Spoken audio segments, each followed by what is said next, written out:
بسم الله الرحمن الرحیم. عرض ادب و حرمت دارم خدمت همه شما بیننده های عزیز تلویزیون هلال.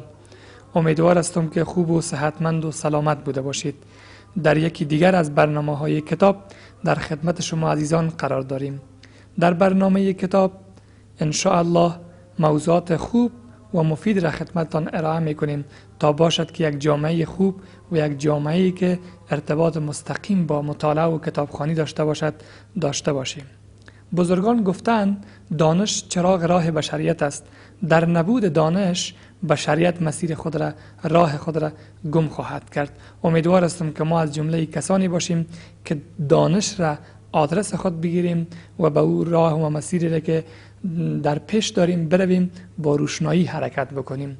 در بخش نخست برنامه طبق معمول به معرفی یکی از نویسندگان و بزرگان دنیا میپردازیم. میرویم و بسته معلوماتی را با هم میبینیم.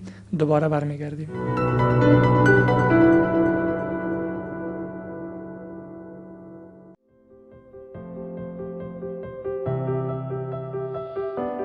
غزالی متولد 22 سپتامبر 1917 در محافظه البحیره کشور مصر است. پدرش احمد سقا به سبب علاقه خاصی که به امام محمد غزالی داشت، نام پسرش را محمد غزالی نامید. غزالی در همان اوایل کودکی قرآن را حفظ کرد و پس از اتمام دوره ثانوی در مدرسه دینی اسکندریه در سال 1937 به دانشکده اصول دین جامعه الازهر قاهره پیوست. غزالی پس از اتمام تحصیلات به یکی از داعیان اصلی اخوان المسلمین تبدیل شد و حتی مدت سردبیر مجله آنها بود و در همین زمان نخستین کتاب خود به نام الاسلام و الاوضاع الاقتصادیه را به چاپ رسانید و طولی نکشید که تبدیل به مؤلف پرکار و فقیه مشهور شد. بعد از طرور حسن البنا در سال 1948 غزالی حدود یک سال را در زندان گذرانید. پس از به قدرت رسیدن انور سادات، غزالی با دستور شخص سادات به معاونیت وزارت اوقاف رسید. او در این مدت با سخنرانی در مساجد مختلف به خصوص در مسجد عمرو عاص قاهره جمعی عظیمی از جوانان را شیفته خود کرد. اما با شروع اعتراضهای غزالی، انور سادات تمام مناصب حکومتی را از او پس گرفت و پس از افزایش فشارها نهایتاً به دعوت دانشگاه ام القری در مکه به عربستان سفر کرد. بعد از 7 سال قید ممنوع الورود بودن او به مصر برداشته شد و غزالی مجدداً مدتی را به عنوان معاونت وزارت اوقاف مصر سپری کرد و سپس به دانشگاه الهیات قطر پیوست. غزالی همواره حضور پررنگ در مجامع اسلامی و تبلیغی داشت و از سال 1984 به عنوان رئیس دانشگاه امیر عبدالقادر الجزایری به دروس تفسیر قرآن پرداخت، ضمن اینکه مقام افتای دانشگاه را هم به عهده داشت. او در همین موقع برنامه‌های هفتگی تلویزیونی را در الجزایر اجرا کرد که با استقبال کم نظیر مواجه شد. بعد از 5 سال اقامت در الجزایر، غزالی ناچار شد به خاطر شرایط نامناسب جسمی الجزایر را ترک کند. او نشان لیاقت را که بزرگترین نشان الجزایر برد از دست رئیس جمهور وقت شاذلی بن نهجدید دریافت کرد. بعد از بازگشت به مصر، غزالی از سوی دکتر طه جابر الالوانی بر ریاست شورای علمی مؤسسه اندیشه اسلامی دعوت شد و او در کنار برخی از بزرگترین اندیشمندان مصر مثل جابر الالوانی، محمد سلیم عوا، شیخ علی جمعه، دکتر محمد عماره شروع به فعالیت کرد. در خلال همین سالهای واپسین عمر، شخصیت علمی او مورد تقدیر کشورهای مصر، عربستان، قطر، مالزی قرار گرفت. او در سال 1995 در 50مین سالگرد تأسیس سازمان ملل متحد در آمریکا شرکت کرد. نهایتاً در 9 مارس 1996 در عربستان دچار حمله قلبی شد و در سن 79 سالگی درگذشت.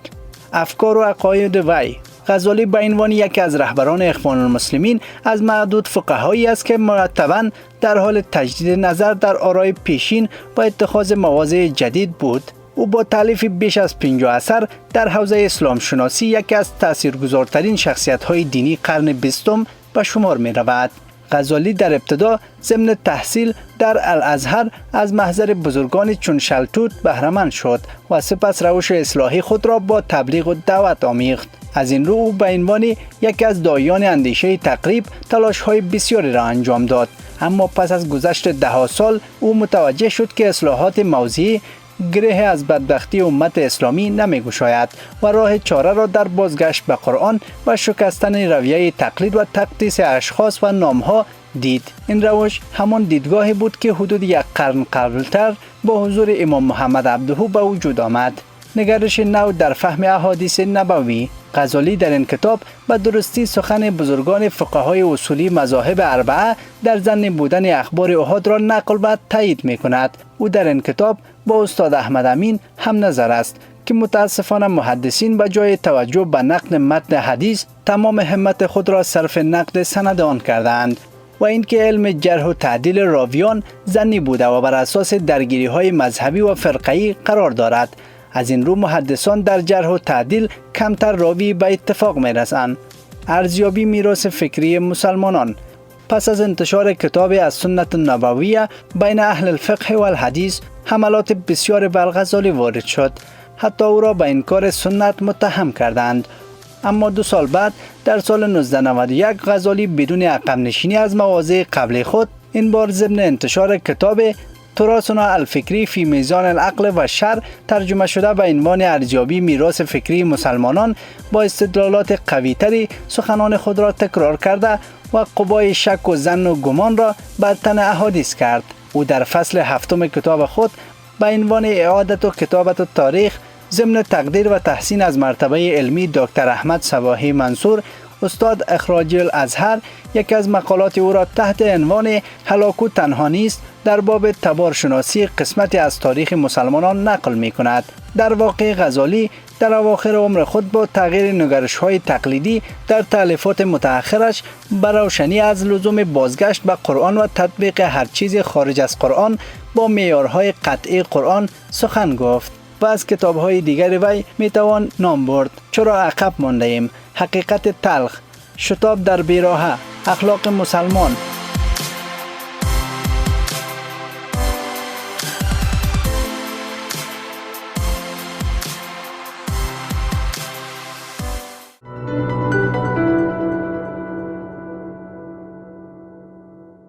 باز هم خوش آمدید بیننده های عزیز. معرفی یکی از نویسندگان مشهور دنیا بود. امیدوار هستم که الگوبرداری خوب برای همه ما و شما بوده باشد. در بخش دوم برنامه گزارشی داریم از یکی از کتابخانه های معتبر در شهر کابل. می رویم با هم و می بینیم که کتابخانه چگونه کتابخانه است، چه وقت تأسیس شده و چه کسانی رفت آمد دارند در این کتابخانه. می رویم و گزارش با هم می بینیم. امیدوار هستم که تا لحظه پایانی ما را همراه باشید.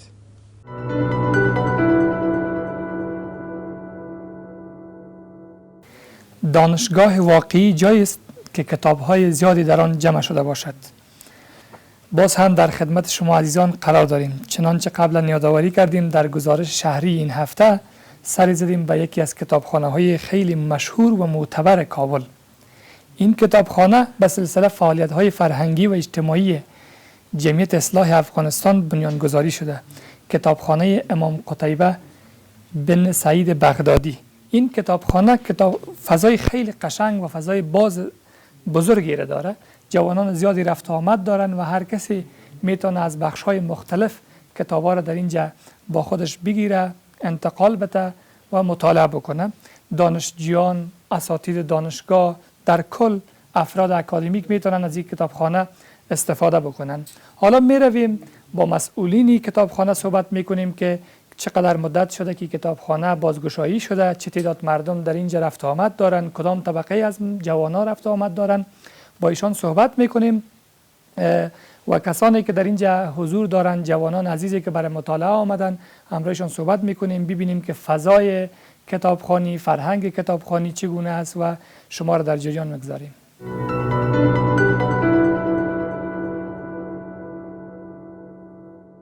بسم الله الرحمن الرحیم. اقرأ باسم ربک الذی خلق الانسان من علق. صدق الله مولانا العظیم. غواړو چې د کتاب د اهمیت او د مطالعې په رابطه باندې څه مختصره خبره د درنو اوریدونکو او د ګرانو لیدونکو سره ولرو. محترم ورونو او خویندو، د کتاب اهمیت په ژوند او زندګۍ کې ډیر زیات اهمیت لري. او کتاب چې دی هغه د علم منبع ده، د علم د حاصلولو یوازینی ذریعه او دی. د انسان که غواړي چې په دنیا کې نیکمرغه او سعادتمن واوسي نو هغه به د کتاب سره به یې سر و کار وي او کتاب به مطالعه کوي. او علما د کتاب په رابطه باندې ډېرې خبرې لري.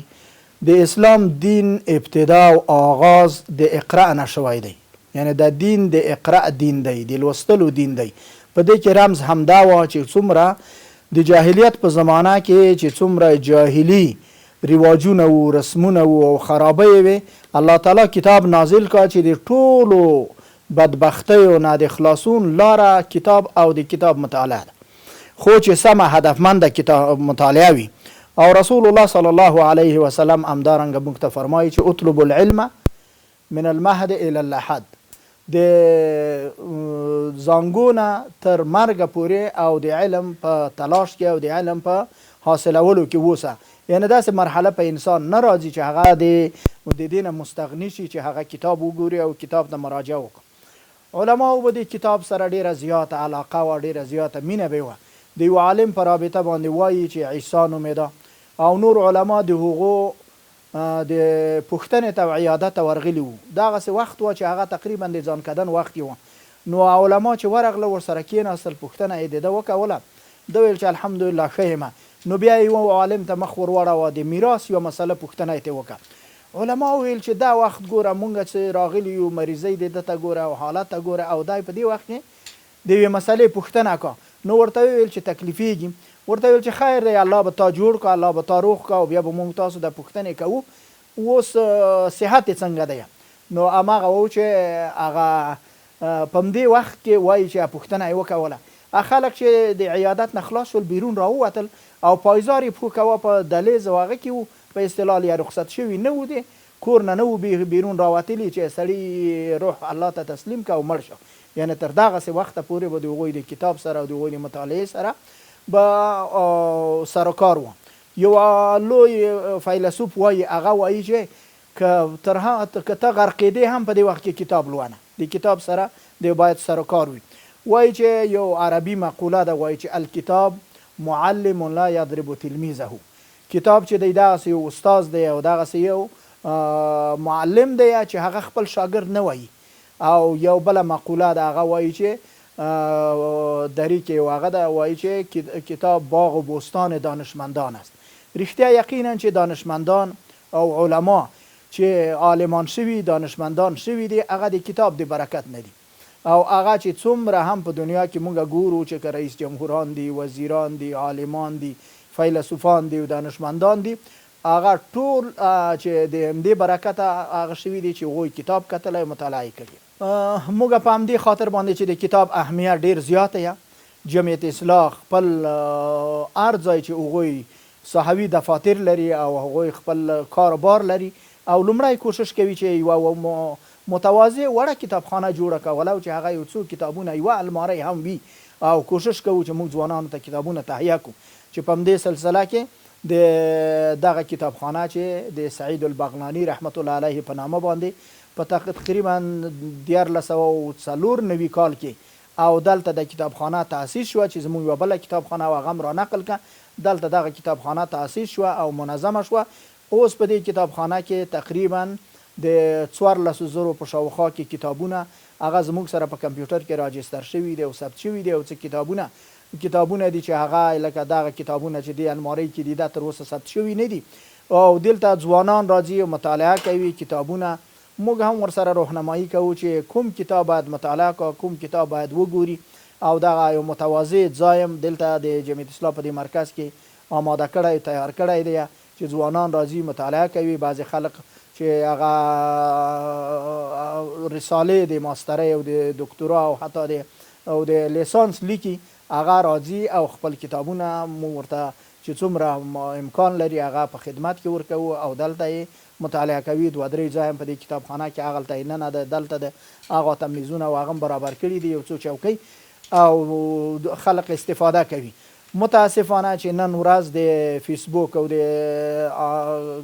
کمپیوټر او د هغه د فضایي هغه عصر دی، په دې وخت کې د کتاب اهمیت که څه هم کم شوی دی، خو بیا هم د کتاب خپل اهمیت دی، د کتاب خپل ځای دی. باید چې ځوانان مطالعه وکړي. او په آخر کې زما پیام او زما پیغام ځوانانو ته اهل د علم ته دا دی چې تل د کتاب سره سر و کار ولري. زه خو پخپله چې کوم کور ته او کوم ځای ته ولاړ شم کوم اتاق کې چې کتاب نه وي هغه راته زندان غوندې ښکارېږي او یا قبر غوندې راته ښکارېږي. نو کتاب کې باید کورونو کې باید کتاب ولرئ، ماشومان د کتاب سره د لوستلو سره باید آشنا کړی او هغوی هغه کړی پرې نه ږدی. زموږ د وطن حالت همدغسې دربدر حالت او پریشانۍ حالت امنیتي ظروف او د مکتبونو تعطیلونه او بیا د کرونا ویروس او دا مصیبتونه دي. نو په دې وخت کې د بهترین وخت د مطالعې دی. کورونو کې هغه ځوانان چې مکتبونه نه وایي، پوهنتون ته نه ځي، مکتب ته نه ځي او مدرسې ته نه ځي، په کورونو کې وي او رخصت دي، د دې موقع نه باید استفاده وکړه او کتاب ته مخه کړه او کتاب مطالعه کړه. او د کتاب د مطالعې که څوک ورسره علاقه او شوق نه لري، بهترینه خبره دا ده چې څه داستانونه خصوصا اسلامي او تربیتي داستانونه مطالعه کړه او چې علاقه ورسره زیاته شي او بیا وروسته هدفمنده مطالعه وکړه. د یو استاد تر راهنمایي او رهبرۍ لاندې استاد ته ووایي چې زما دپاره کوم کتاب مناسب دی.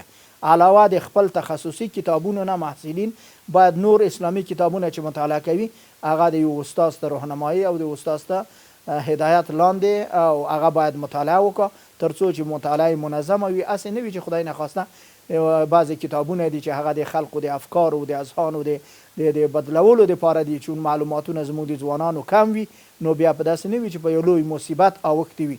نو کتابونو کې هر رقم کتابونه شته دي، سم کتابونه باید چې هغه د تربیې دپاره علماو لیکلي دي، هغه زموږ د جامعې دپاره مفید وي، زموږ د وطن دپاره مفید وي، زموږ د آینده او مستقبل دپاره دغسې کتابونه مطالعه کړه. د هلال تلویزیون د کارمندانو د کارکوونکو نه او خصوصا موحد صاحب او د نورو ځوانانو نه ټولو نه چې الحمدلله ډېر ښه تلویزیون ښې برنامې آماده کوي او زه ورځنه مننه او شکریه کوم او د دې ملت دپاره د ډېر خدمت ضرورت دی او الله مو په دې برخه کې کامیاب او موفق لره.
نوم یې کفایت الله دی او محصل یم د ژورنالیزم پوهنځي په ژورنالیزم کې د عامه اړیکو یا ارتباطاتو. دلته د سید البغناني کتابخانه کې موږ هر وخت د مطالعې لپاره راځو او مطالعه کوو.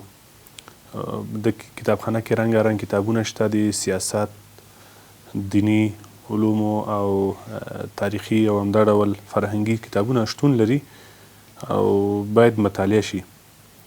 او په پای کې زما پیغام هغه محصلینو ته او هغه وګړو ته چې درس وایي او زده کړې کوي او په ټولو کې مطالعه باید وکړي. مطالعه کول زما لاندې کومه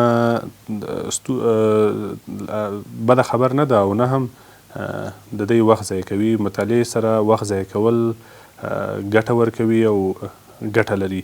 نو باید له لعاب او غلطو کارونو غلطو شیانو لاس واخلو او چې هر ځای مو خوښ شي په هماغه ځای کې کتاب مطالعه کوو. که کتاب ته مو زړه نه کیږي اول یې له ناولونو او همدا ډول له قصو شروع کړو او له پندناکو قصو اسلامي قصې وي، اسلامي ناولونه وي، اسلامي داستانونه وي. همدا ډول په مجموع کې ټول هغه داستانونه چې موږ وکولی شو په مطالعه روږدي شو او مطالعه ته مخه کړو. بسم الله الرحمن الرحیم.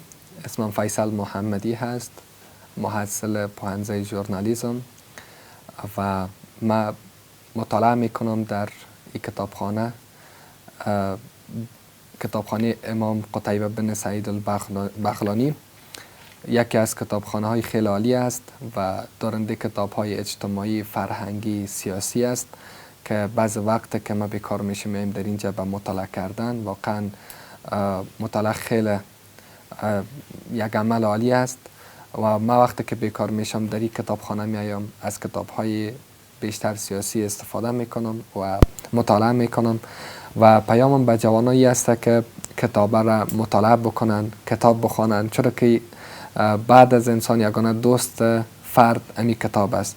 پس با کتاب خواندن، با مطالعه کردن کتاب را یگانه دوست خود بسازیم و قرار بدیم، چرا که مطالعه خیلی عالی است و فهم انسان را بیشتر می سازه و درک انسان را بیشتر می سازه.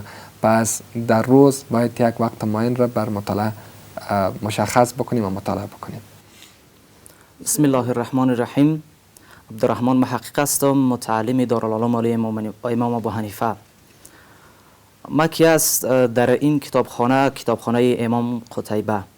بارها میایم وقتی که فرصت پیدا میکنم برای مطالعه کردن. واقعیت کتابخانه خیلی مفید هست، انواع گوناگون کتاب ها در اینجا موجود هست و ما هر کتابی که خودمون خواسته باشیم که مطالعه بکنیم در اینجا ما کتاب را پیدا میکنیم و مطالعه می داشته باشیم. واقعیت یک فضای مناسب برای مطالعه کردن می باشد که انسان قسمی که شما هم میدانید یکیش پیش شرط های مطالعه مکان خوب است، یعنی که مکان آرام باشد، دور از سر صدا و هر نوع چیزهایی که به مطالعه ما و شما را در هم بزنه. بنان کتابخانه یک مکان آرام برای مطالعه است. پیام ما به تمام جوانان و نوجوانان این است که کوشش بکنن بهترین وقت زیاد خود را به مطالعه خرج بکنن، چون که این مطالعه است که ما را به هر نقطه هدفی که بخواهیم میرساند. امروز اگر شما ببینید هر نوع کارهایی که خلاف قانون در کشور انجام میشه، علتش چیست؟ علتش عدم دسترسی به مطالعه است. اگر واقعا تمام هموطنان ما بتوانند وقت خود را بیشتر در مطالعه خرج کنند، به هیچ کار خلاف قانون دست نخواهند زد. شما کشورهای پیشرفته جهان را اگر بیاید دیدی داشته باشید، اونها دلیل پیشرفتشان مطالعه بیشتر بوده. بنان جوانان عزیز شما کوشش بکنید که یک برنامه‌ریزی داشته باشید و روی همون برنامه‌ریزی شما مطالعه نیز داشته باشید تا از مطالعه شما کوشش کنین مطالعه مفید داشته باشین. هدف از مطالعه ما برداشت یک چیز از کتاب هست. شما هنگام مطالعه باید مفهوم کتاب را داشته باشید و همچنین در لابلای آن عمل هم داشته باشید.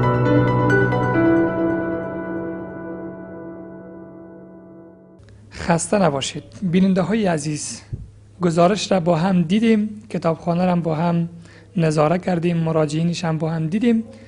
جوانان زیادی الحمدلله به کتابخانه ها سر میزنن، مطالعه میکنن، کتاب میخوانن تا چنانچه قبلا هم یادآوری کردم مسیرشان روشن باشه و راهی که در حرکت هستن یک راه باز و راه روشن بوده باشد. رسیدیم در قسمت پایانی برنامه این هفته.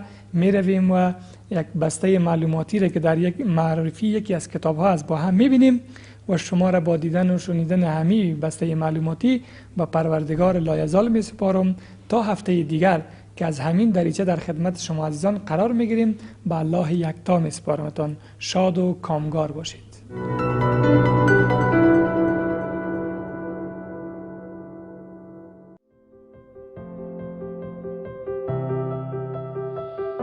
کتاب جنگ و صلح شاهکار تولستوی پیرمرد دوست‌داشتنی روس است. او با این اثر توانست جنگ فرانسه و روسیه را در حد فاصله سالهای 1805 تا 1814 برای همیشه و برای همه ثبت و معرفی کند. او در این رمان بلند اجتماعی تاریخی توانست سرنوشت 5 خاندان روس که بسیار هم اشرافی بودند به تصویر بکشد و مقاومت روس‌ها در مقابل حمله ناپلئون بناپارت را در قالب یک رمان که با قلم شگفت‌انگیز و جذاب او همراه شده را به گوش جهانیان در تمامی ادوار تاریخ برساند.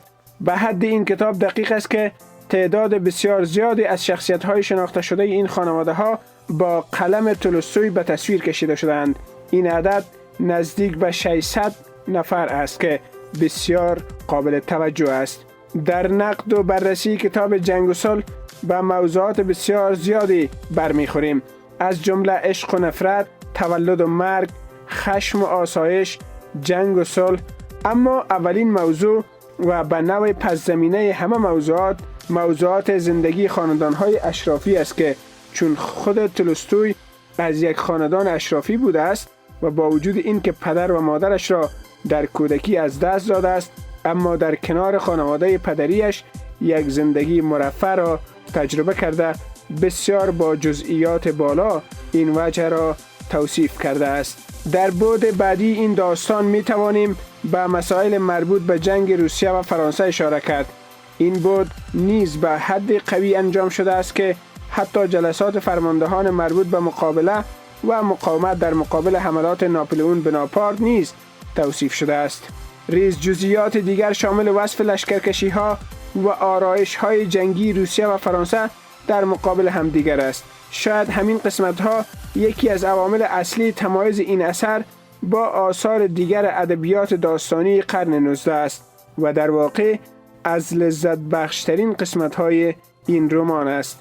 در کنار این مسائل، زندگی مردم عادی روسیه در اوایل قرن 19 به تصویر کشیده شده است. در واقع تعداد زیادی از شخصیت‌های داستان در کنار اشراف روس، مردمان عادی و کوچه و بازار نیز هستند که در قالب قهرمانان داستان حضور دارند.